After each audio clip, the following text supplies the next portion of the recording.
So before getting into this video, a clear disclaimer that I will be covering spoiler content for the light novels. This is volume 18, the prologue. So I'll be going over specifically the prologue for volume 18. It did come out early as a sort of a sample thing, so before the actual volume itself is fully out and available for the public, I'm going to be going over the prologue just because there is some really interesting stuff to discuss about.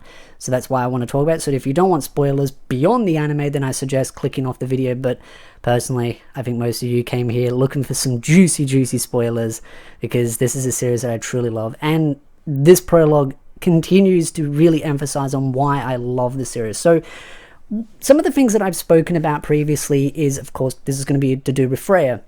And I've always spoken about how I do believe that Freya is not going to be sent back to the heavens. That's my general theory, and I still strongly feel that way. But I've always seen her as misguided, not evil. And I feel like this prologue chapter really emphasizes on that. And I've gotten a lot of heated comments because I've talked about Freya, how I find her as one of my favorite characters in the light novel series, because I really enjoy characters that stir the pot, that add something interesting to the story. Just because you have a villain or a bad person in the story, or someone misguided or broken, it doesn't make them a bad character from a writing standpoint, because it can add a lot of value and interesting things going on. Again, a hero needs a villain. And that's the most important thing about a story. But also, you don't just need a villain. You can also have misguided people, broken people, distraught people. And the hero is there to help them and guide them. And Bell is one of those heroes that is a little bit too good to be true, really. He's always doing the perfect thing. And that's why I don't believe Bell is going to send Freya to the heavens. And the prologue goes into a little bit about her and her mindset, and a lot of it is to do with the fact that she can charm anyone except the three certain goddesses from Olympus. So I'm not going to say the magical word that starts with V, but most of you will know. So of course, one of those three goddesses from Olympus is, of course, Bell's lovely goddess Hestia. So of course, Freya can't charm Hestia. So it's one of those three. So the other thing is that Freya can pretty much charm anyone except those three. And so she kind of keeps her distance from the rest of the gods and the goddesses because of that constant fear that if she gets a little bit too close, they're going to be charmed. Then Odin will get a little bit stroppy and he might end up doing something to her, like actually properly killing her. And so there's that constant fear that she doesn't want to overstep it, but she can't get too close. And so that's one of the issues. She is craving love, and that is exactly it. And I mean, if you've read the previous volumes or watched the anime, you know that she's looking for love. She's looking for that one true soulmate that she believes Bell is. And I'll get into why she believes Bell is for a number of different reasons, other than Bell's just a complete stud muffin from the story point of view. Like, he's just picture perfect. But it isn't just his glow, but it also adds to the fact that, and one of the things that makes her really infatuated was when she found out that he can resist her powers. Because one of the issues that she has is that no one can resist her. So is it really love if they say they fell in love with her when her powers basically forcefully make you fall in love with her? Her powers, her looks, all of that, they're not really loving her. They're just being influenced by that power that she possesses. And so it makes it really hard for her to try and find true love. So she's been searching for it constantly, and she can't find it. So she feels empty, she feels hollow, she's quite distraught by it. And she's desperate to find the one thing that she desires, love. But she can't, because every time she gets close to someone, she just charms them. Unintentionally, they fall in love with her charm. And it's not just the normal charm like you see with her eyes glow, but just the general, like she walks into a room, you look in the anime, when she walks into those rooms, everyone just kind of stares at her and goes, oh, they become entranced by her, just looking at her. And that is kind of that sort of unintentional passive that she's got, that she can just charm people unintentionally. That's the issue. She can't truly find love, because is it really love if they've just been entranced by her passive power? It really isn't. It's hollow in itself, and that is the thing that she notes on. But with Bell is different. He can't be influenced by her power. Sure, he can look at her and be a little bit flustered because she is an attractive woman, so of course he gets flustered, but that's because he actually finds her attractive, not just because her powers are charming him. No, he finds her actually attractive. And I mean, he'd have to be blind and stupid not to actually find her attractive. And I mean, he finds many of the other girls that are around him attractive. I mean, look at Hestia. He even gets flustered by her. So it's one of the reasons why I have started to wonder if the story is going to go down the harem route.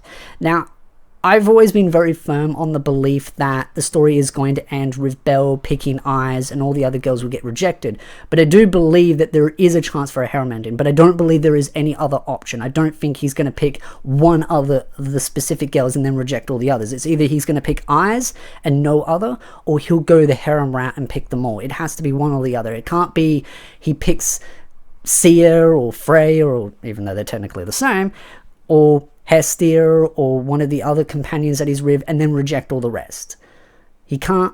I don't see that being an option, because I think that would contradict his whole love and passion towards eyes, but it doesn't mean that maybe he might kind of have sentimental attachments to the other girls, but still be deeply in love with eyes, but maybe have a bit of feelings for the other girls and have the other girls as a big harem, but that's going to be one big harem. So it's going to be one or the other, and I am very interested to see the outcome, because I think no matter what the outcome is, it's going to upset someone in the community, or a percentage of the community, because I think if he just goes with eyes, it's going to upset everyone else that likes a specific girl or the harem route. If he goes with the harem route, it's going to upset those that want a specific girl to only win. So I think no matter what happens in the story, people are not going, well, a large percentage aren't going to be happy and a small percentage will. For me, as long as it's one of those two, I'm pretty content. But with how Freya is acting, I don't see her as maliciously evil, which is going to trigger more people, because I've been called a simp for saying that about Freya, that I don't think she's purely evil. What she's done to Belle is very bad. Like, she's gaslighted him, she's manipulated, done some horrible things, she's brainwashed people, like, with her powers, like, changed their memories and forced them to do things. So she's not done good things, but I don't think she's inherently evil to the core. I think she's extremely misguided, she's extremely desperate, she's extremely lonely, and because of that, it is making her do very irrational things because of her desperation. And I think Belle is going to have to win this war that is going to happen and knock some sense into it and come up with a compromise, which I think the compromise might be where she will live her two lives, but she'll be able to spend part of that life with Belle as a close friend, but it will be as someone else, a certain girl in a bar, and then she'll live that other life where she's managing her other members, the familiar members, and they'll be continuing to dive deeper and deeper into the dungeon, because she is needed to continue getting them to go deeper into the dungeon, because I don't think you're going to get that deep and defeat all the big bad stuff that they need to defeat with just Belle and his crew alone, with Isaac as well. I think it's going to be a big team effort. And I think you've also got Otter, who can be a great teacher as well for Eyes and Belle. If, say, Freya was to come around to reason and realize her faulty ways and be like, you know what, to make up for it, Otter will personally train you both to become stronger, and that will allow them to accelerate even higher. The other members will then help continue to go deeper and deeper into the dungeon to uncover the mysteries, and then they will start to work together, and new problems will arise that will need them all to work together.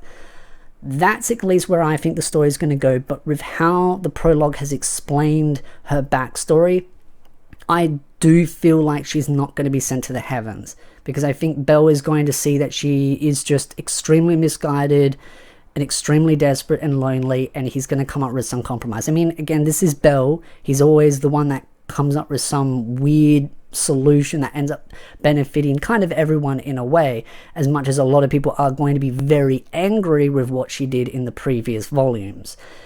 But hey, once the new chapters come out, we'll be able to read them and find out for ourselves, but that is kind of where I'm leaning towards. But as far as the ending goes, as far as who he picks, I think it's going to be either a picks Eyes only or the harem route. I don't think it's going to be any or other, because I think the others will really aggravate more people, and it will be interesting to see where that also goes, because we've also got Aiza's side story volumes coming out as well, which I will be covering. So I'd love to know your thoughts in the comment section down below. What do you think of the story so far? And especially with this, and how Freya is in that sense of despair, constantly looking and searching and feeling lost in herself, kind of seeking counsel in other people to try and find a solution to her finding one true love, and her being told, go down to the lower planes and look for that special someone down there, and her thinking that is Belle. So love to know your thoughts. Of course, if you like this video, hit the like button, subscribe for more anime content, and I'll see you beautiful nerds in the next video.